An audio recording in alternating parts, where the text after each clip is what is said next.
Hello, this is Barb from the Inner Sanctuary. Thanks for stopping by. In part 1, we learned how we became who we think we are. From every little emotion, every thought, every observation, all those impressions are recorded in the cells of our body, every single cell, and it builds who we think we are. This happens over and over and over again. When the patterns are established, the patterns just keep happening until you do something to stop them. So this sense of self that we established isn't even real. It's based on illusion, impressions that you're interpreting with your mind based on past experiences. It's not even who you really are. So what does it mean to have a strong sense of self? It means you know yourself. You have this inner knowing. You don't need to scream it from the rooftops because you know who you are and what you stand for. You have clarity about your environment and you know what is real. You can face reality. You don't go into a fantasy world. You don't project onto others. You don't create this image of someone who is greater than you to project your goodness onto. You see things how they really are. However, everyone is born with certain tendencies, and these tendencies color your experience. They influence your behavior, they shape your emotions, they guide your spiritual experiences, your spiritual path. And in yogic terms, these are called gunas. They're qualities of energy that affect your impressions. So excessive energy would be called the rajas guna. Deficient energy is the tamas guna. And a balanced energy that manifests through your experiences would be the sattvic guna. So these gunas are qualities of energy. So before we look at these qualities of energy, let's take a few minutes to do an exercise to familiarize yourself with the chakras, these energy centers that lie along the spine where these energies show up for you. You may want to have a journal ready and a pen so you can jot down any impressions that you have. So take a moment, find a place where you won't be disturbed, and let's get started. Come seated on the floor in easy pose, or in a chair with the right ankle crossed over the left.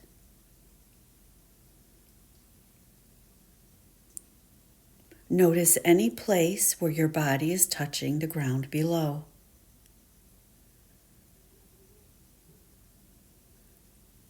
Drop into these spaces. Lift up through the crown of the head, lengthening the spine.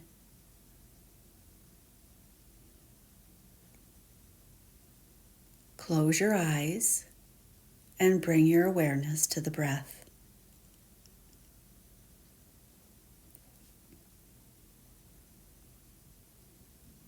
As I make these statements, you may become aware of different sensations, emotions, thoughts. Bring your awareness to the base of the spine, all the way down through the feet.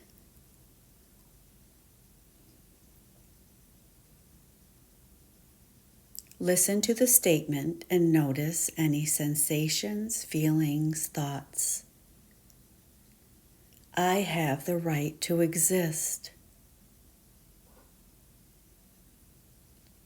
Keeping the awareness at the base of the spine, down towards the feet. I have the right to exist.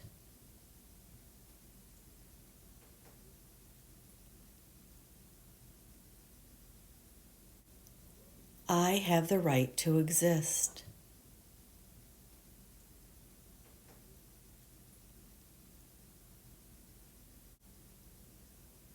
Now bring the awareness to the area at the navel or slightly below the navel.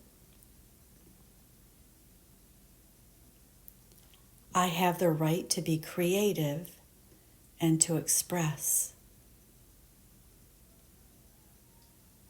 Relax into this area and notice. I have the right to be creative and to express.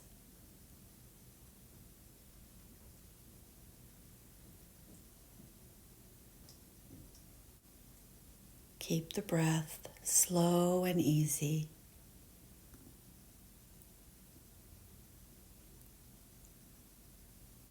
I have the right to be creative and to express.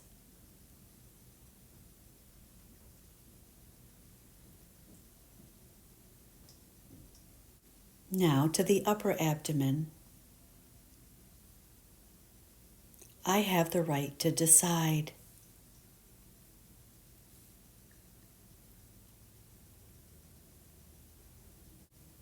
I have the right to decide.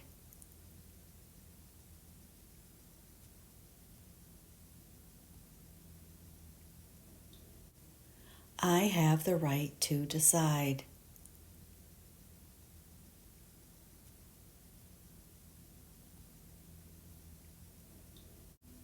Now move your awareness to the heart center.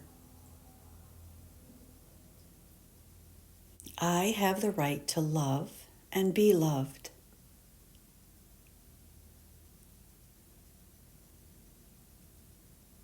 I have the right to love and be loved.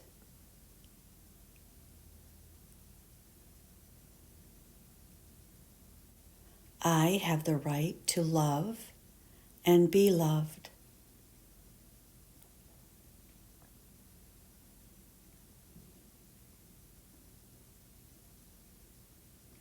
Now to the throat, slightly below the throat, a little pit at the throat. I have the right to desire and manifest.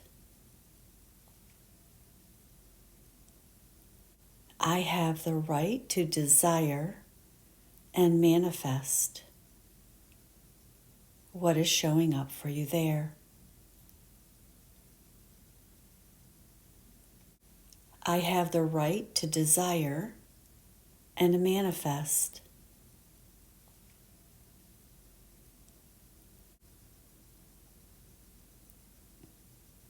Now move the awareness to the space between the eyebrows.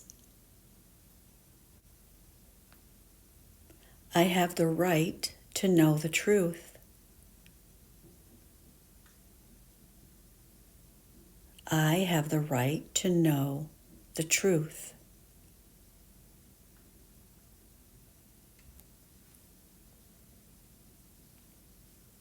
I have the right to know the truth.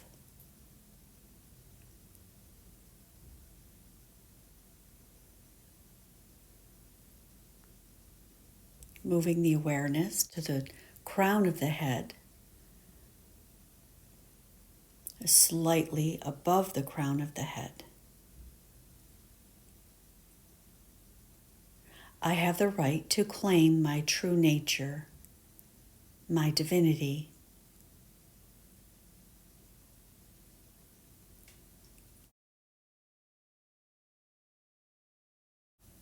I have the right to claim my true nature, my divinity.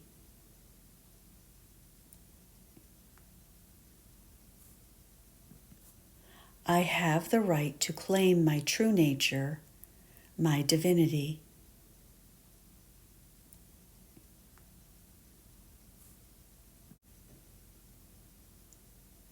You may have noticed thoughts or feelings at certain areas, certain chakras.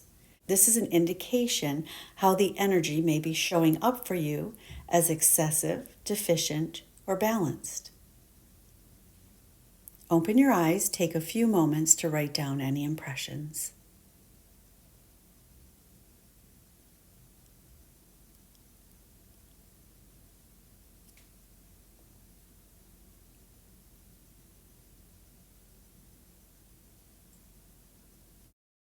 Chakras, the body's energy centers, are located along the spine, the pathway where your awareness was focused.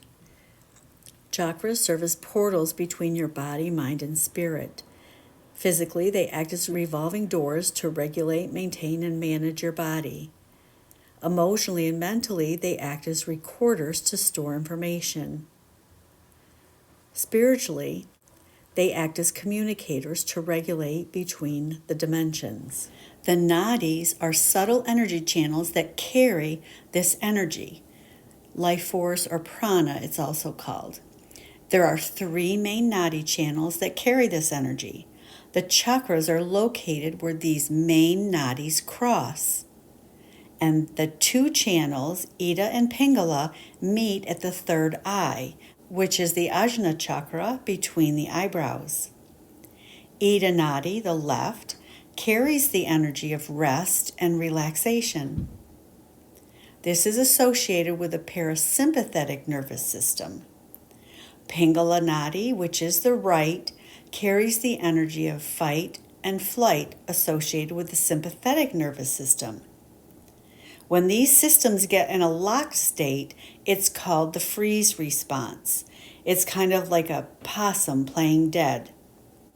Sushumna is the center channel and carries the energy of a balanced state. So with this balanced state, there's no freezing, there's just a free flow of energy movement. Alternate nostril breathing is practiced to bring the opposing nervous system states into a state of balance. So let's give it a try. As always, find a place where you won't be disturbed, and let's get started with alternate nostril breathing. Before we get started, though, I wanted to share the structure and the function of the nasal cavity, the turbinates, and the nasal mucosa. So within the nasal cavity, there are these bony structures called turbinates. And the turbinates are covered by nasal mucosa, which is a soft tissue. So these structures, the nasal cavity, the turbinates, and the nasal mucosa, are all innervated by nerves from the sympathetic nervous system and the parasympathetic nervous system, which you may know as rest and relax or fight or flight. Competition between these 2 systems stimulates the secretion of the glands and also vasodilation. And research has also shown an association between nasal dominance and cerebral activity. So nasal dominance has a greater effect on the opposite hemisphere of the brain. So if you're breathing through the left nostril, it has a greater effect on the activity of the right brain. And then vice versa, if you're breathing through the right nostril, it has a greater effect on the left hemisphere of the brain. So with alternate nostril breathing, we are consciously affecting the glandular secretions, the vasodilation, the brain activity, and a whole bunch of other things. So let's get started. I will start with the options for the hand positions. You can either place your thumb on your nostril and just go back and forth like this, closing off the left with the pinky, thumb and pinky, thumb and 4th finger. You can also do that. Or you can rest your first finger and middle finger on your forehead and do it this way. Just find your posture. Root down into the earth. The spine is nice and straight. The chin is tucked slightly. You can close your eyes and take a few breaths. Just naturally, just to connect to yourself. You might want to put your hand on your heart and generate a feeling of compassion and sensitivity.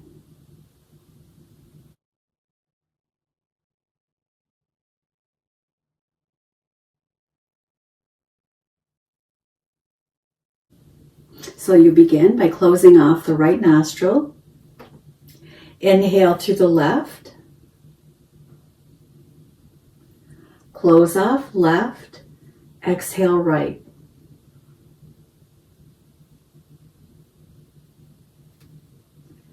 Inhale right. Close off right. Exhale left.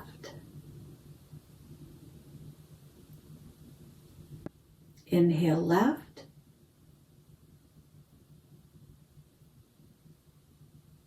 Close off left. Exhale right.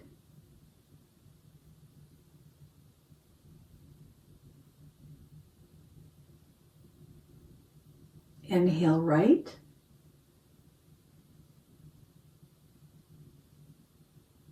Close off right. Exhale left.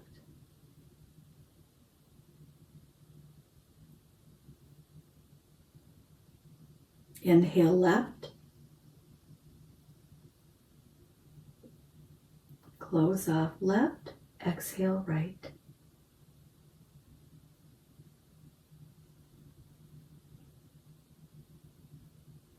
Inhale right.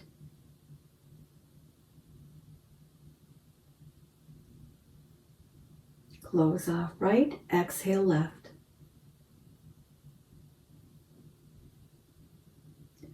Now continue at your own pace.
Make this your last round. So you're finishing up exhaling on the left.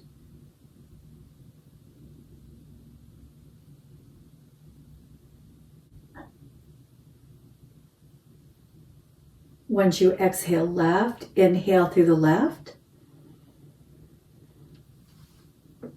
Suspend the breath.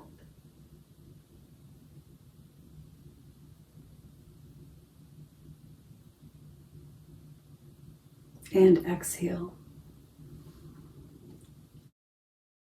Now that you have a better understanding of how the chakras and the nadis work together, let's take a closer look at the different qualities of energy that show up as your experiences in each chakra.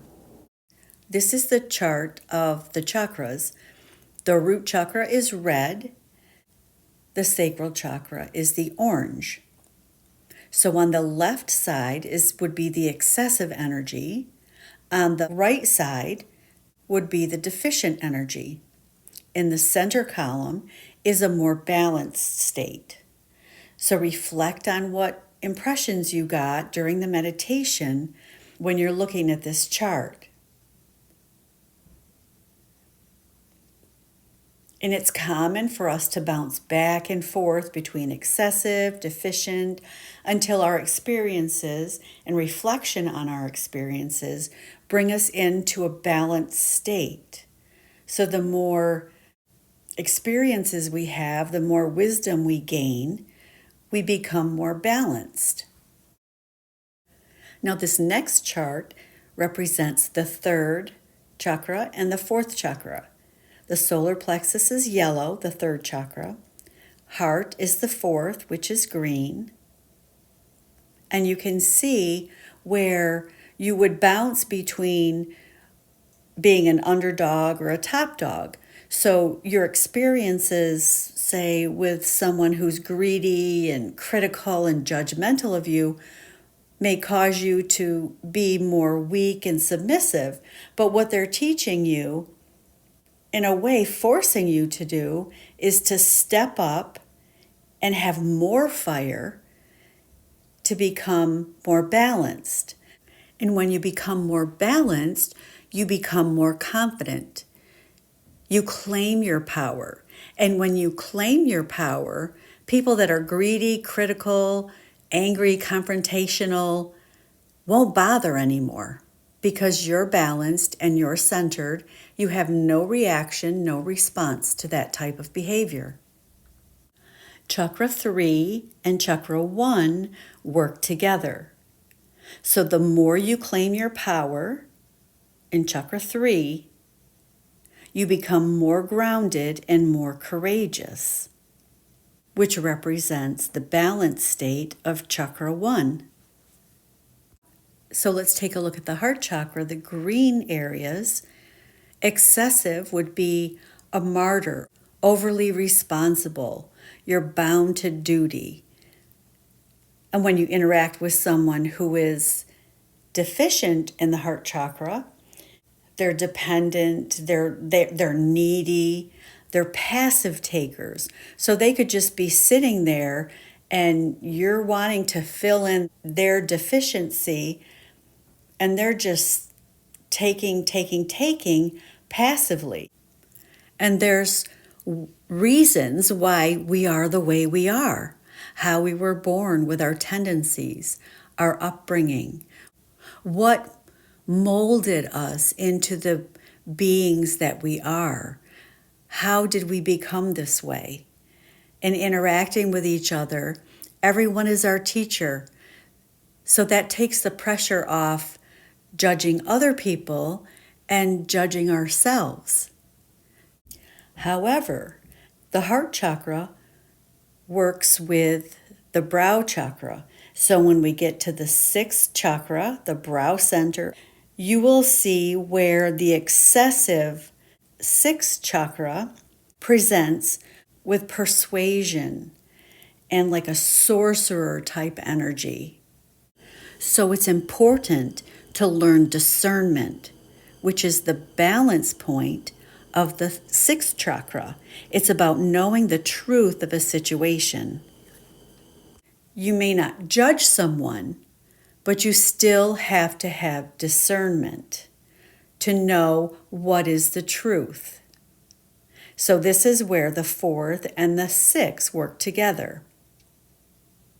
So you can see as we're weaving our way through the chakras, it's not just a movement upwards. Okay, I learned this, and then I learned this, and then I learned this.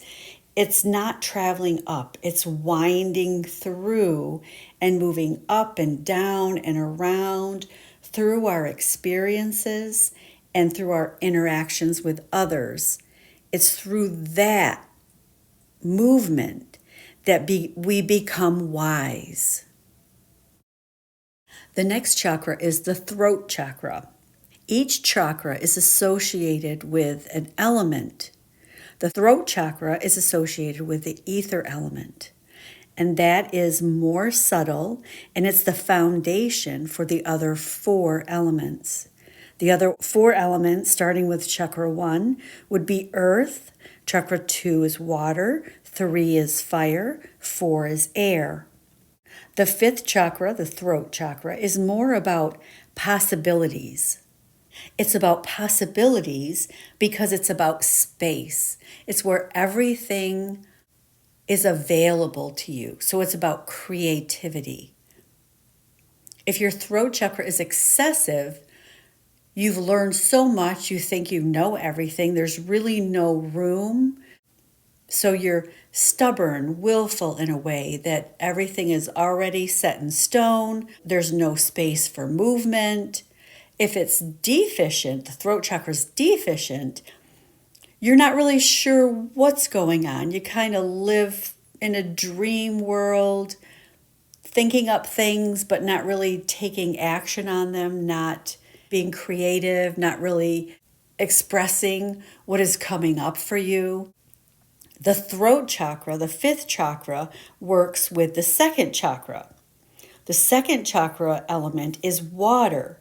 So it's movement, but it's not movement through ether and space like the throat chakra is. It's movement through water, which is more emotional. It's more about what you want emotionally and what you're needing. Or at the deficient second chakra, it's more like you're really kind of not interested in much of anything. So you can see where chakra 2 and 5 work together. They're just at different levels of subtlety. Chakra 2 is water, which is just kind of at the current human possibilities that you're seeing right now, where 5 is more like there's so many more possibilities than what you would even imagine. Now the brow chakra, the Ajna chakra, is about truth seeking. So as a truth seeker at the brow level, you've learned through experiences and through interactions, and you continue to learn. You've gained insight and wisdom, clarity, and you continue on that path. The excessive brow chakra can present as condescending, self-centered, very persuasive because you've learned all these different skills and you could use them for your advantage if it's excessive. If it's deficient, you misinterpret things. You're not clear on intentions. You're not clear. There's just some confusion at the brow center with a deficiency. So with the excessive, you're very skilled, but you use it to your advantage. So as a truth seeker, stay aware, stay conscious, stay clear, stay wise. With a strong sense of balanced self, you have faith in your essence. You have faith in your essence as truth, beauty, and goodness, because everything else is a lie. It's an illusion. It's not true. Now this brings us to the crown chakra. You are an aware, conscious being with a strong and balanced sense of self. You've weaved your way through life experiences and interactions with others, and you continue to grow into the best version of you with your talents and unique gifts. As we close this session, I'll ask you to close your eyes one more time. Find yourself in a comfortable position.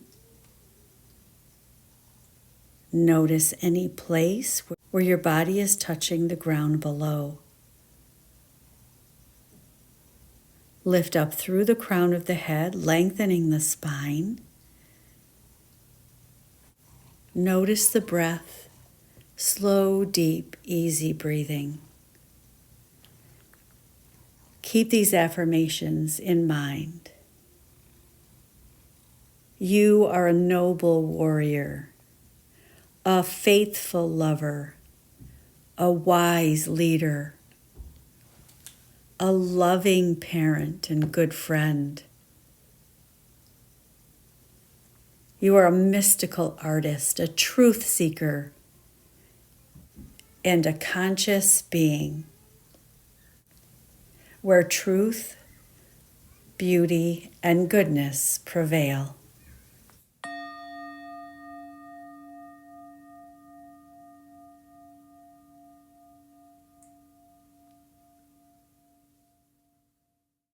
So thank you for sharing this time with me. The alternate nostril practice can be done every day for as long as it feels comfortable for you. You want to continue journaling to record any impressions and be gentle with yourself. The most important thing is to be gentle with yourself, be consistent, but be gentle with yourself. And the next part, we'll do a 60-minute practice, an exercise to strengthen and maintain your sense of self. I'll see you soon.